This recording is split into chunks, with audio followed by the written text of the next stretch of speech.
per usual.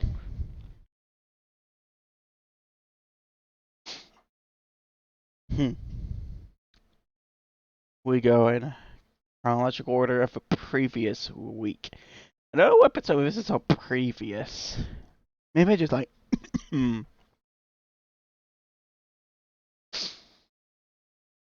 putting emphasis on words.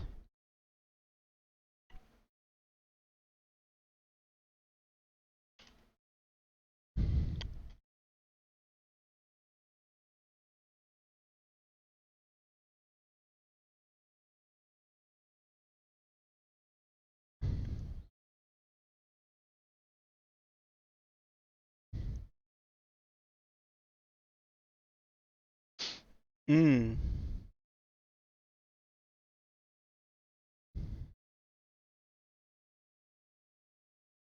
There you go.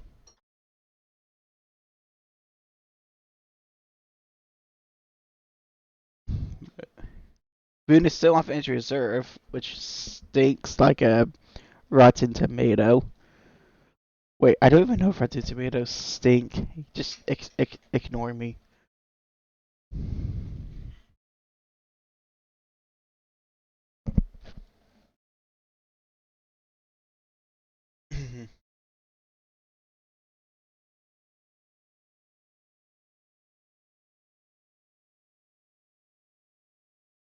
I watched his full game, so let's start with the Oilers game. We skip Monday because something happened last Monday. No, at least for me. And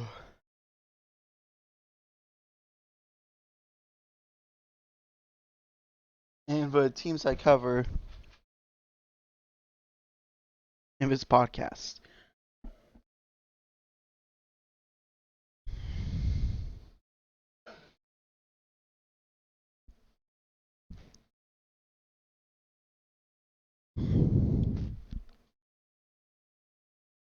Third period is where the bullcrap started. Where the refs were just dog crap.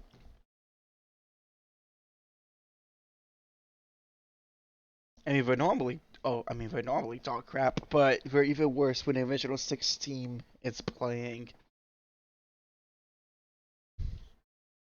Ironically, usually Detroit is on for Ryan of his calls, but it seems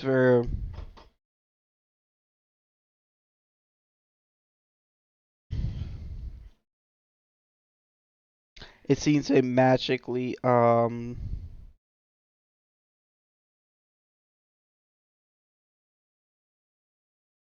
forgot that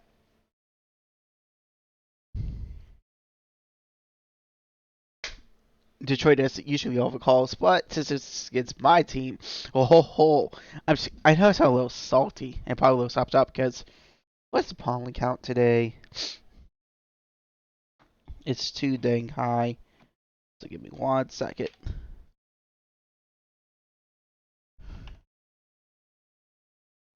Mic off.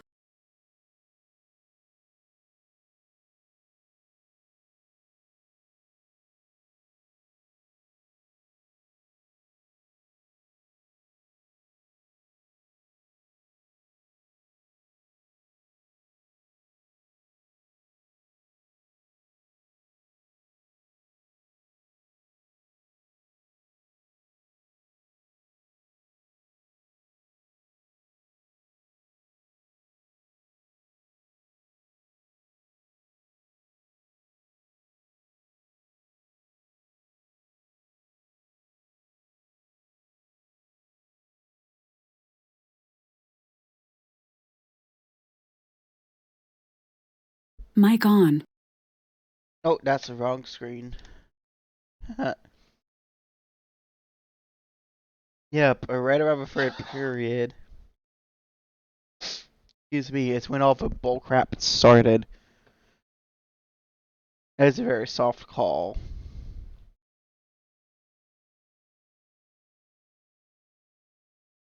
Oop, you don't want streamception.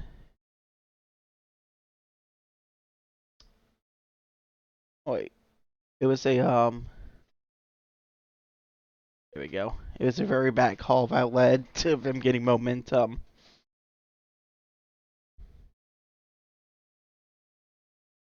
But as you can see, Oilers didn't give up, and Fogle got the game winner. So I know this has been a running topic on my. Good. How are you? I know this has been a running. Wow, English is hard apparently for me. I put Southern there. I'm so stopped up. Please help me from this. Please help me from this hellscape of Algiers, Ohio.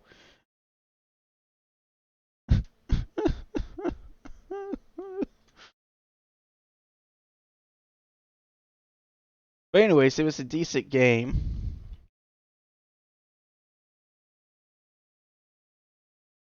I watched the entire thing.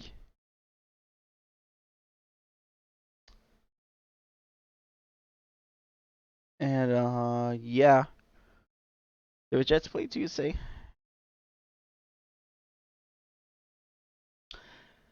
And honestly, I did not see this coming. I thought, especially since we're kind of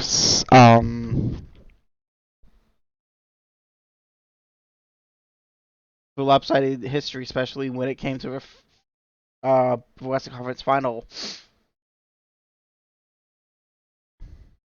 in 2019. I honestly thought this game was gonna go different.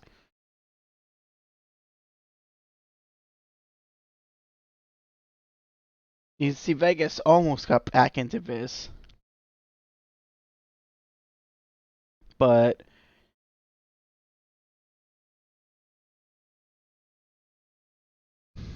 Vegas goes the first period is probably what cost them the game.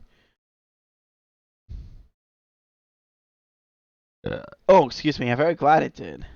Very glad. Hmm.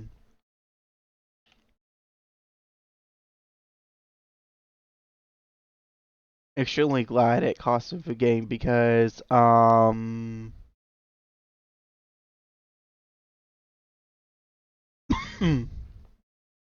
know they're just gonna make the playoffs this year, but they have a good chance of eventually making it next year, possibly. But yeah, I was so focused on the Oilers game, but I really didn't watch that game. So hang on one second, I got a bottle of water behind me.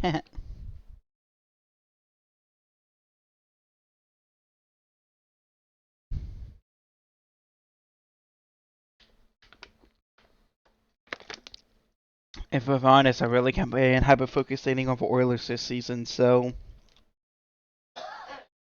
I can give a detailed breakdown for Oilers games, but Jackets and Jets games, I cannot give that detailed of a breakdown. So yeah, really just I don't like this new UI.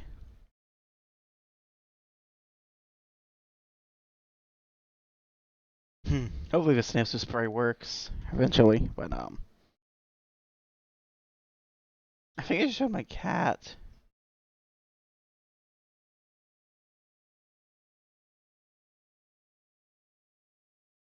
Maybe I heard his little pulse fud.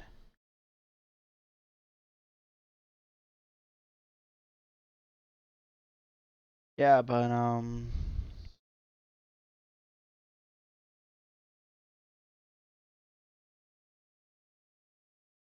oh hey, Kyle Connor got second star of the week.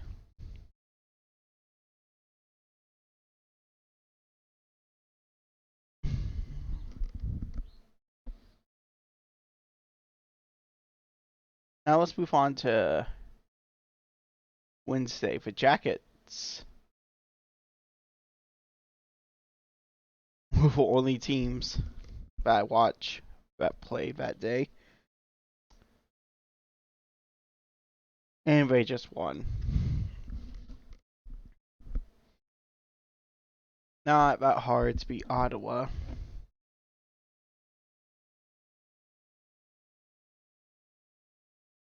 As you can see, for 21, 34, and 5, well, at this point they were.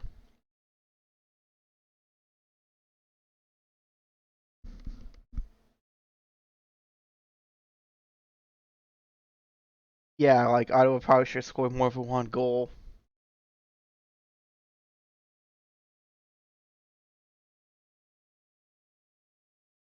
So let's move on to Thursday. Oh, this was a fun game to watch. Oh, I moved the entire stream professional. I am.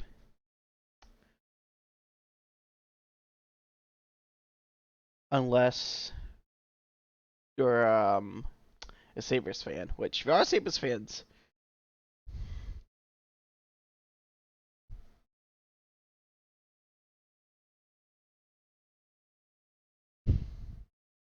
However, but yeah, the thing I'm most upset about is Constantine didn't get a shutout there.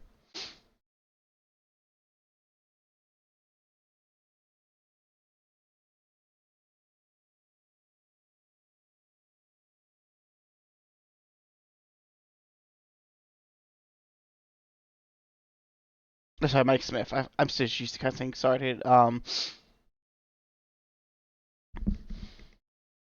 Yeah, 27 saves on 28 shots. So 9.64 save percentage. Obviously, first star of the game when he only allowed one goal. I mean, obviously, it didn't matter because for Orlis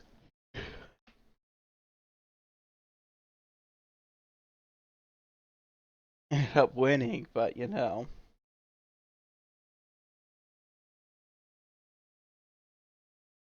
had it not been 4-0 at that point, it probably been a different story. So yeah, that was a decent game.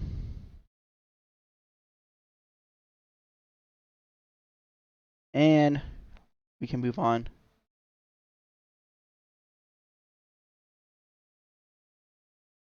to last Friday. Because last Thursday the Jackets lost 7-2. Don't want to talk about it.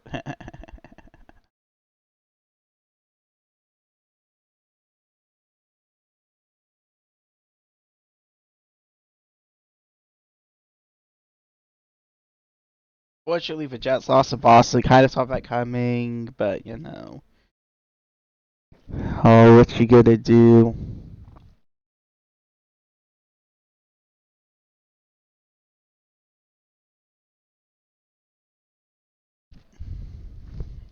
Oh yeah, Max somebody got traded. Kind of had a feeling that was happening.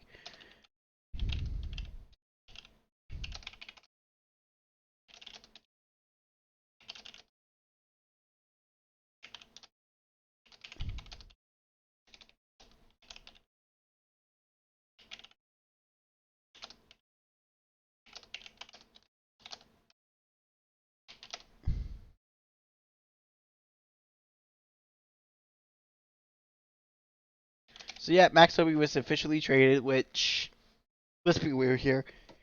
The only player not to show up to a practice on the trade deadline. They're trying to pass it off as a maintenance day. Come on now. We saw through that.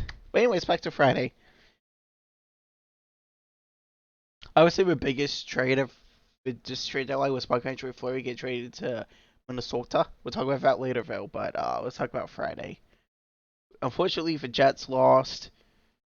The Jackets that play Friday. So let's move on to Saturday. Whoops.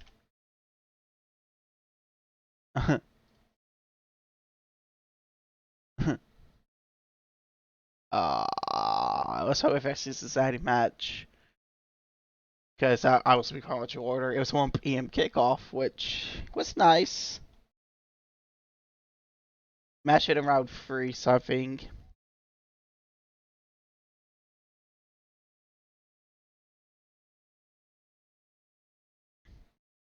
In fact, there's a timeline of events on Google, which I find really helpful. Let's pull that up so we know what we're referencing.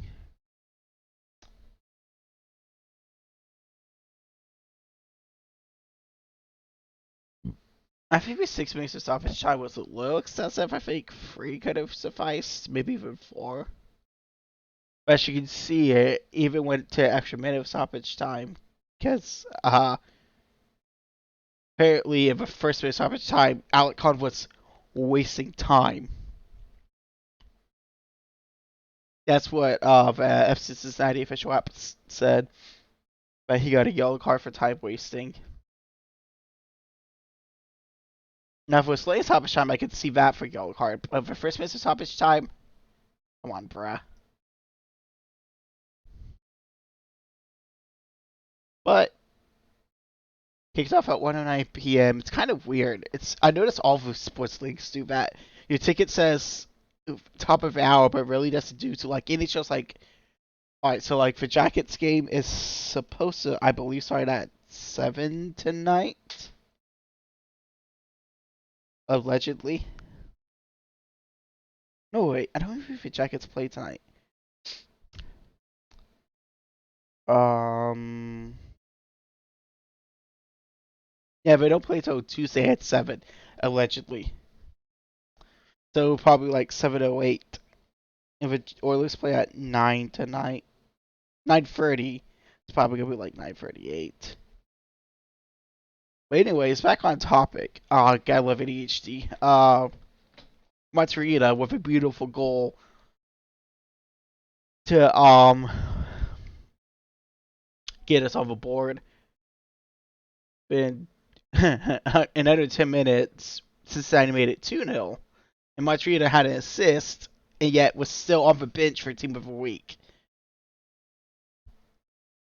Yes, we'll talk about that in a second, but seriously. And then, unfortunately, we conceded a penalty kick. Whoa, bit of floppy, floppy, flop. Yes, I said floppy, floppy, flop. Deal with it. But I it's been a while since I've seen a attacker or if a penalty kick taker gets a go dead center. So I guess wrong too. I thought I was going to throw left of the goal, left part of the goal, but he went middle. I wonder what the preferred side is for penalty kicks.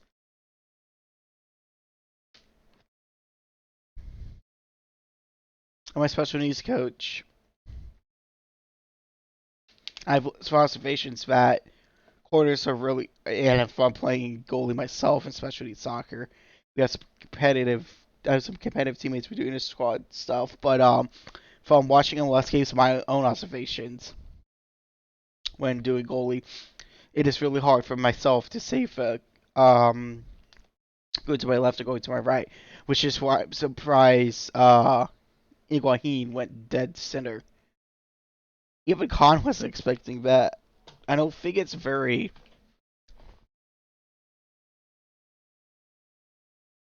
um a very common spot to go. So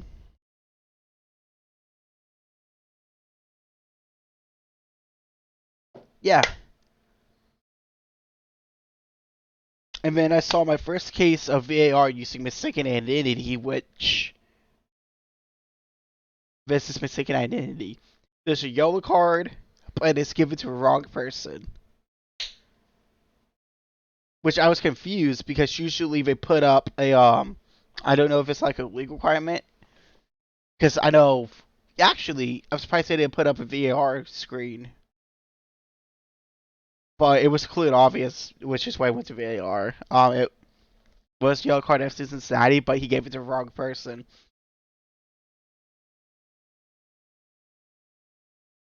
Was a little bit of embellishment. from Inter Miami on both penalty kicks and VO card? Yeah. Are they gonna call for embellishment? Probably not. I think it's more of a hockey thing. Where people get called out for embellishment.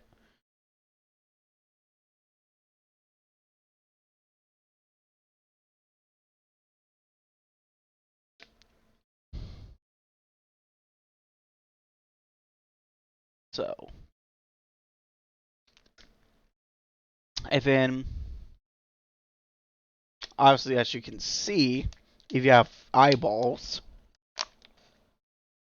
Cincinnati kept their 2-1 lead at the half, and then some more yellows. One led to penalty kick that we missed, which has surprised us in all this timeline because that's a key event. New Brainer came in. Oh, never mind. I just thought it happened. It just happened later for the match than I thought it did. I don't think Costa got the strike he wanted on it. It kind of looked like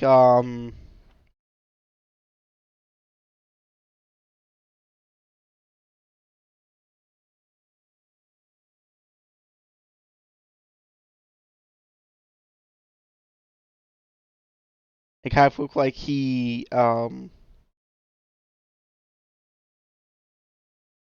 didn't get all of his foot on it. It kind of looked like it skipped a lot.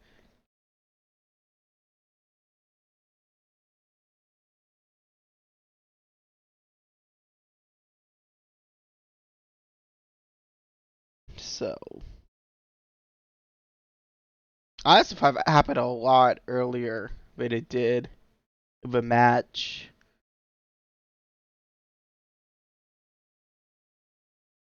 I mean, he got subbed out after that, and then Vasquez got the game winner. I don't know if I consider.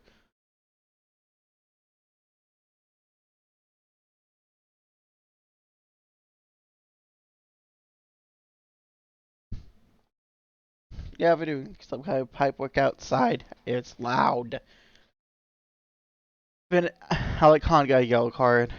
I thought it was going to be a win. I didn't think it was going to be a 3-1 win. I didn't think they were going to score 3 goals. And the fact that the only goal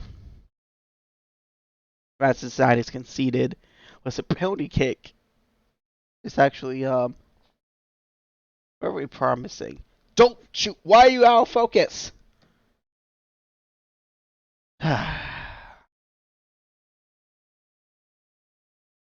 Yeah, and then qualifying was good. I only got to see the highlights because I was on my way to the game doing the highlights or doing the actual quality session. Um, so yeah, let's move on to Sunday. And oh my gosh, what a day of racing! Excuse me, that F1 race was.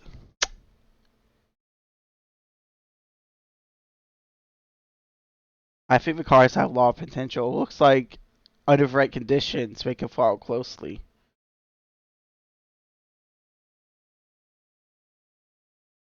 Um. Oh yeah, the Royals won 6-3, but I was in Cincinnati, so I didn't get to see that game. Yeah, but the Jackets barely beat the Blues, but oh my gosh, yeah, but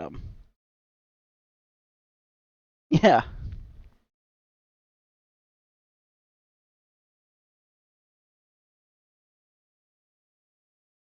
But anyways,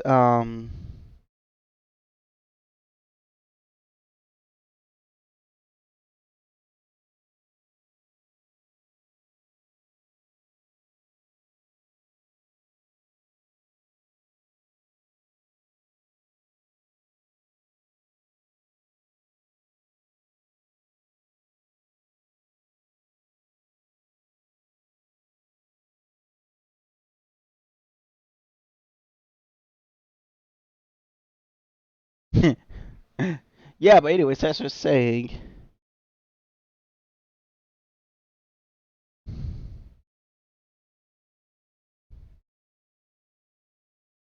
It was an amazing race. Beautiful start to the season.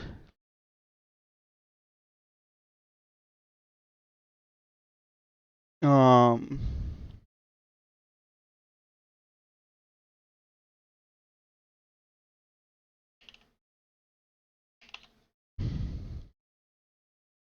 sorry, I was hearing something someone said in one of the discords I meant, but yeah, what a race.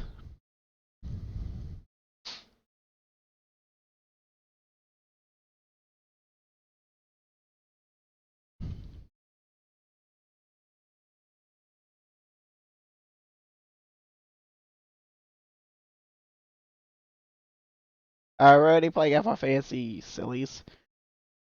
And here are your results.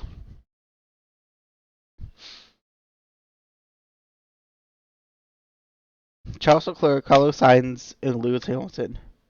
The first 1-2 since McLaren got a 1-2 back in Monza last year. It's just wild to think that McLaren had only 1-2 last year. Um, Normally get 25 points for a race win, but since Leclerc got the fastest DHL fastest lap award. Yes, I had to say. You would think I was sponsored by F1 with saying that, but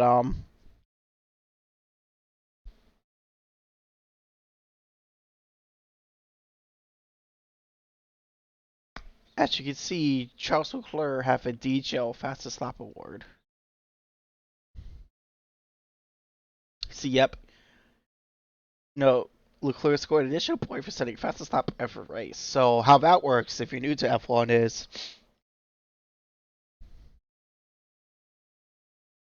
if you're in the top 10 and you score a point, if you're top 10, you get fastest lap, you get points. But the reason you can't get outside top 10 is because the top outside the top 10 don't get points. But the only safety car, if I could English, was for Pierre Gasly on lap 44 because of a car fire. I just think his car overheated and caught fire. Max and Checo had oil or sorry fuel pump issues. Well, at least that's what the initial report is. Yeah, we have multiple pit stops. Um,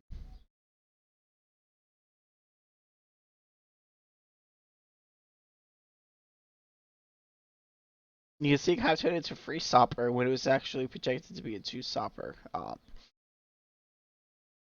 I kind of like that. I like tires that wear out faster.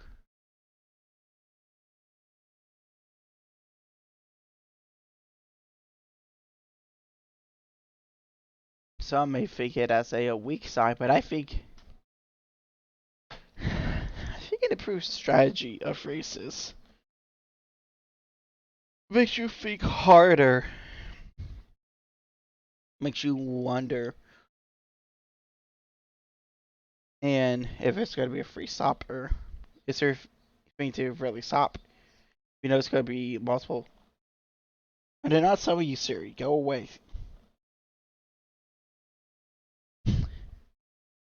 Anyways, I was saying before, Siri so rudely interrupted us, but yeah, no.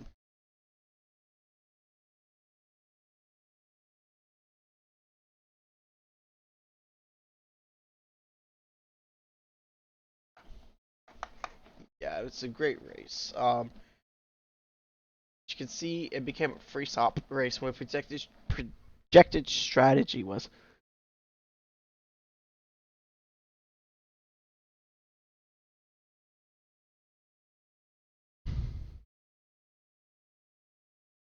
only two stops.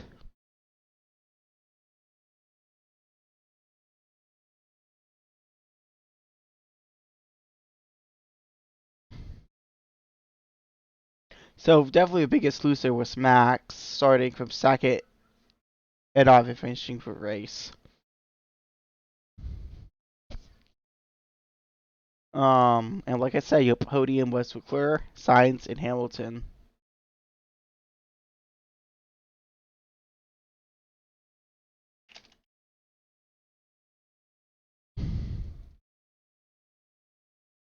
Now let's talk about what I deem the race of the day.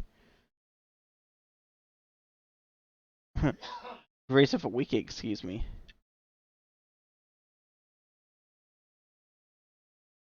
Um, Port visit. That was inappropriate. Ha ha ha. And here's the box score.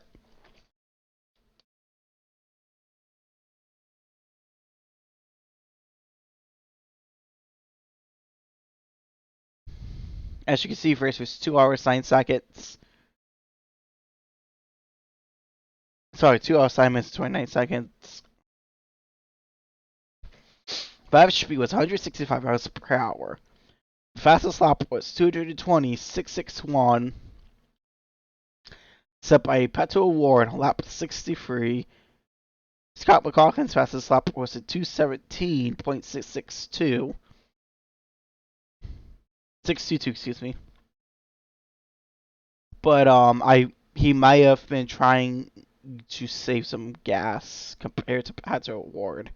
As you can see, IndyCar is not a free stop strategy, but the difference between IndyCar and F1 is in IndyCar you have to refuel. They do not have enough fuel to last the entire race. Whereas F1 they do.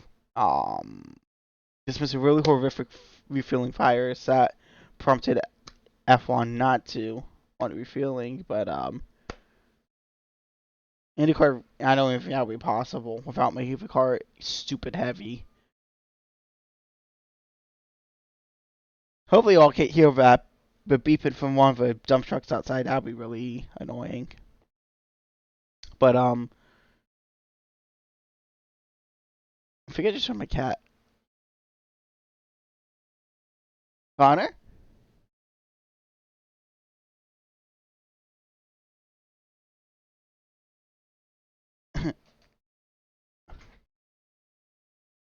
Yeah, but anyways, I definitely think the IndyCar race was race of the day versus F1, IndyCar, and NASCAR.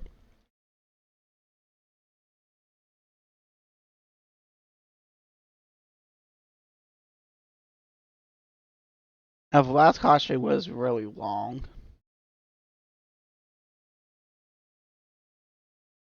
The last few cautions were long compared to the Rossi caution. Excuse me.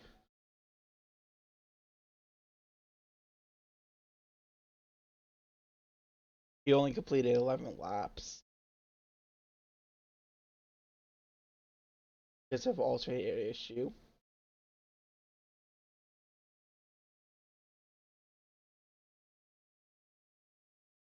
And he also got a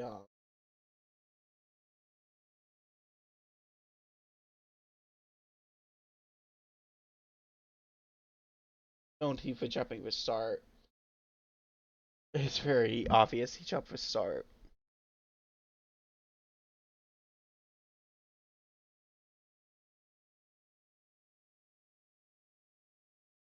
Look at that margin of victory, though. 669.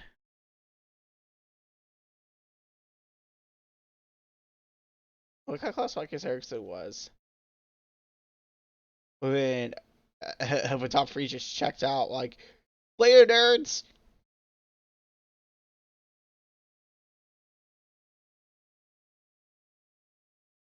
It's kind of funny. Will Power ended up where he started.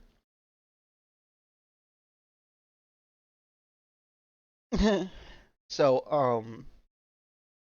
yeah, and then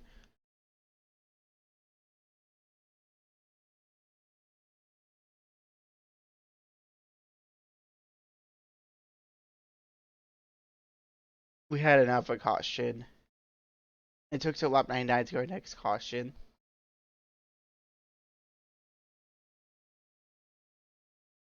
For a car brushing the wall, which in any car is always a caution because of how fast cars are on ovals.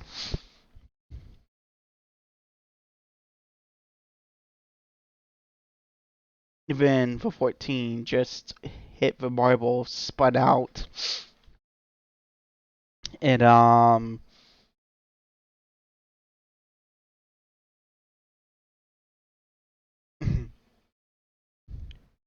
that was obviously his say because he spun out severely, hit the wall. And for the last caution race, Helio, Ray Hall, and Kirkwood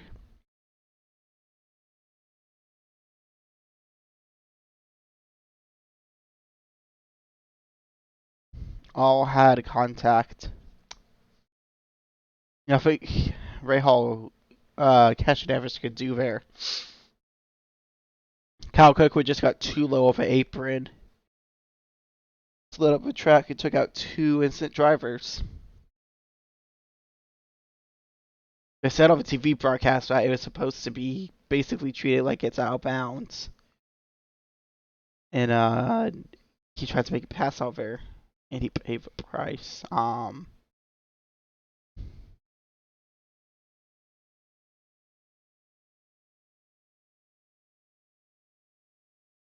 So 70 chance to go who did it, not Kyle Kirkwood. Kyle Kirkwood spun out. A dolphin?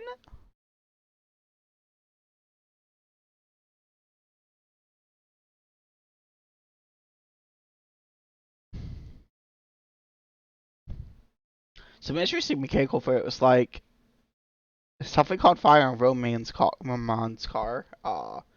Like I said, Rossi had an alternator fail. I don't even know what happened to Felix Roquist's car. They say it was a bit. They say it looked like a bit tow like on TV. I guess that's technically mechanical, but did contact bring it out? I'm guessing. I'm guessing. Not, I guessing it just spoke on its own if IndyCar declared it mechanical.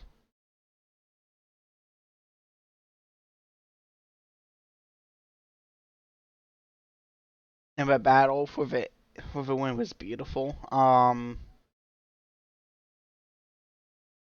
It was a great race.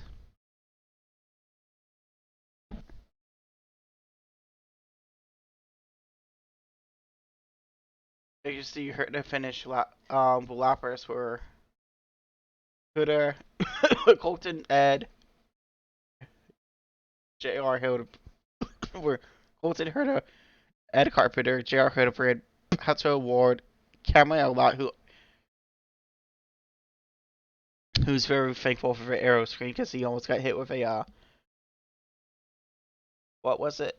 Let me pull up Twitter.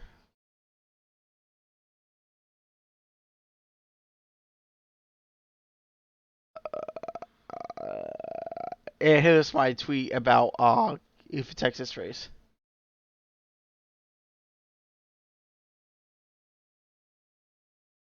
Who could have hated that race? But Callum push rod. All right, I knew it was some kind of big chunk, and Vero Screen did its job. If it was just a halo, he would have been whacked in the head with it. Because it's a halo bar.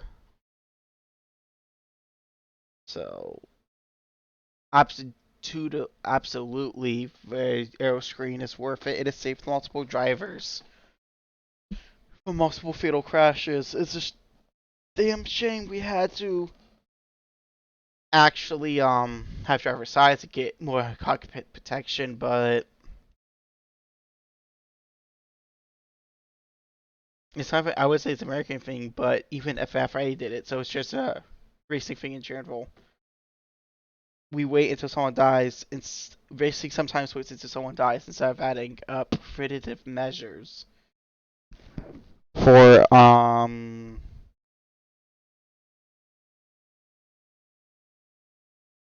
to stop things like happening. But yeah, as you can see, there were 27 cars centered, and only 18 finished.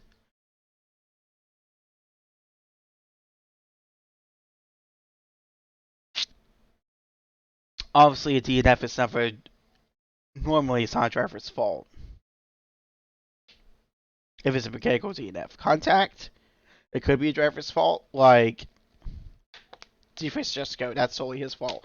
He should have not been trying to pass off an apron. Every time I race Texas on IndyCar, which I may do before we switch over tracks today, I barely touched an apron in an IndyCar on a high bake track like Texas and spin out. So it's realistic. IndyCar even said to treat it as out of bounds. But not everyone listened, and it cost drivers and himself for race. And they and Hilo looked like he only needed one more stop. Graham was probably gonna have to make it a fourth stopper.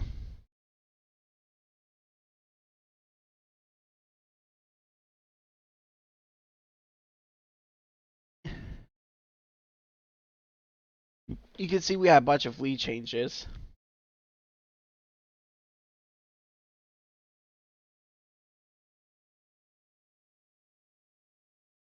We had one.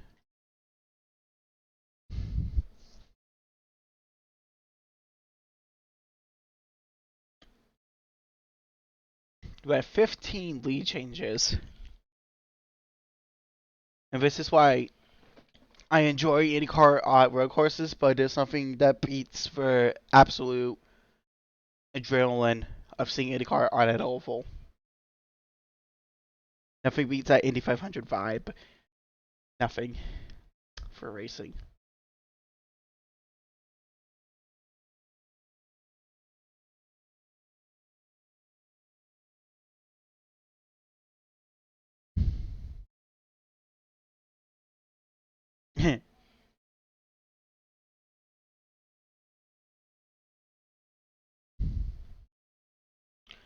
So yeah, decent race. As you can see, we had quite a few drivers lead. Newgarden led 3. Helio led 1, waiting to hit. Will Power led 20. Scott McLaughlin led the most laps, and I'm pretty sure that's a bonus point for him. Let me double check. Fan info. IndyCar 101. So I know he has a decent lead now. Uh, point system. Yeah, here's a point system. Yeah, see, he got Oh, you get 2 bonus points for leading the most lap. So he got 3 bonus points. One for leading a lap, and then 2 for leading the most laps. So he got 50. No wait, he got 43 points. You got 50.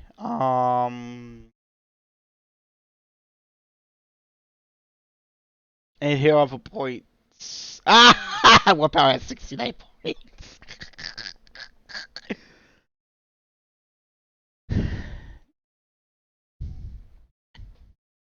I'm being incredibly immature. I'm sorry, guys.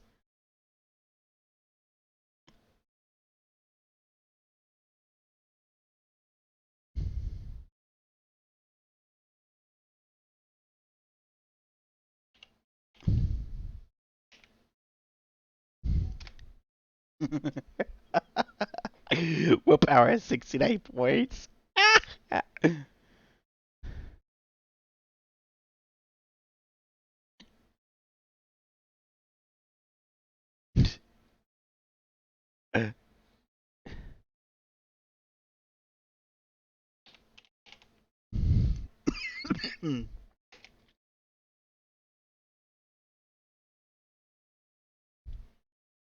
So yeah, point settings are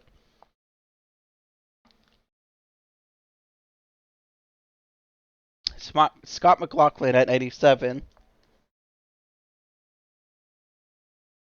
with almost getting max points 2 race weekends in a row. Will Power at 69, Alex Palou at 67, Joseph Newgarden at 65. Marcus Ericsson at 58. Scott Dixon at 55. Venus VK at 50. Tied is Herta. Hachino at 39. Grosjean at 35. There are some top 10. And Vivressar. Jimmy Johnson, 35. 34 for Ray Hall. Award, 33. Sato, 31 points. Lundgaard, 30 points. Cameron at 26. Malukas, 25. Helio, 24. Wilson Christ, 23.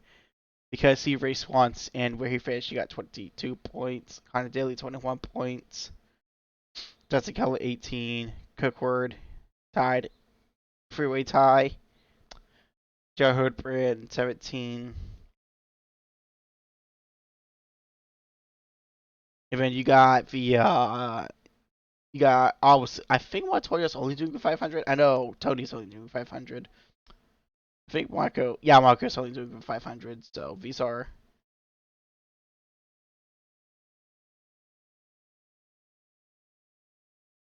And then these are responses. So Johnson's provides for rings. Obviously Honda, because that's the manufacturer. Chevy is a sponsor. Obviously Firestone is because that's a tire company. Amotro, they provide all for rescue tools. That's their main sponsor. IQ is the timing. Verizon's always been a sponsor. And AMR is the medical team.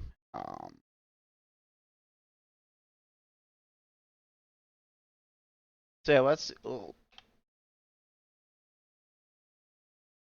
talk NASCAR for a little bit, and then I'll do my future prediction portion. It was a good race.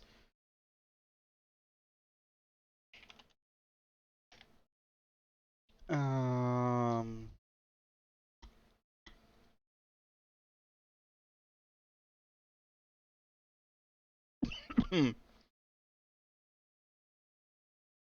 by one for first stage, Billy won for second stage, and by one for race.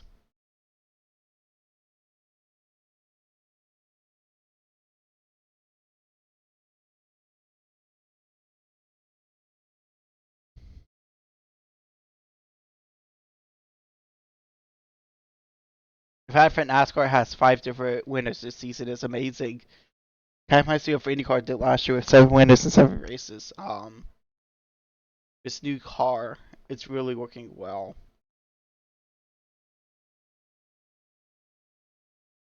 It's also a close finish, as you can see. Both races have photo finishes. Well, not F1 race, because there's a double yellow for Perez spun out in sector 1, so Leclerc, no one can pass Leclerc because you'll definitely get penalized for passing it in double yellow. I know. So yeah, it flags this so double yellow. Double if yellow flag means everything is prohibited due to block tracked. Both flags is speed restrictions required. Like obviously, a stalled car because of fuel pump going. That's obviously a double yellow situation. For martial off a double yellow, it is a yellow flashing light that indicates a double yellow on the digital flag boards. That was a decent NASCAR race. But I still think IndyCar was the race every day. Because you can tell Smith both sides talking about that, FC Cincinnati, and F1. So yeah, I think we're gonna move to our future portion where I try to see what happens this week. I say the Oilers are gonna unfortunately lose to Avalanche tonight. The Avalanche are just scary good, and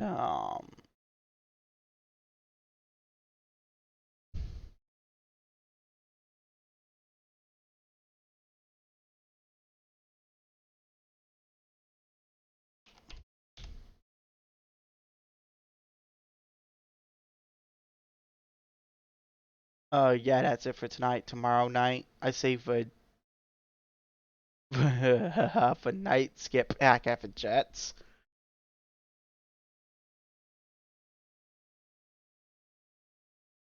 and I save Oilers beat for Stars on Tuesday.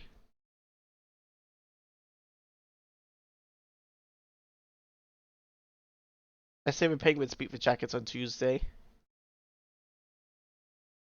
Excuse me. First save for Ottawa. Senators lose to the Jets, or the Jets beat Ottawa. If the Jackets beat the Jets because of back to back and having to go for a different time zone.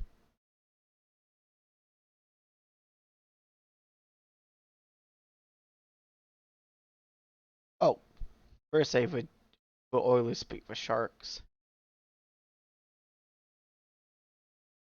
And Saturday for Battle of Alberta, I save Oilers to bounce back and make it a 3-1 series for Battle of Alberta. And then with Jeddah die Jeddah Dia Street Circuit coming up, I say it's gonna be Sapid. You know, no. It's gonna be Signs, Leclerc, Hamilton. I don't think there's enough time for Red Bull to fix that fuel problem.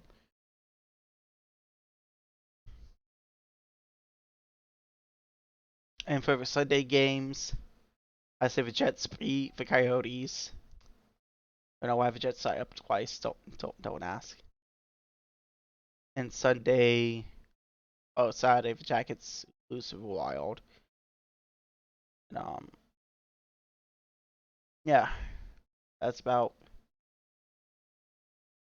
it. So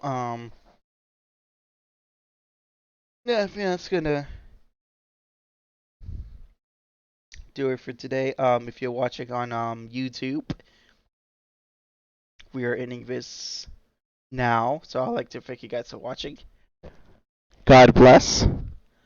I still believe that Jesus is Lord, and I will see you tomorrow for 2.2 Tuesday with a new DLC. So I played it last week, but just time got away from me. So the YouTube video ends in 3, 2, 1.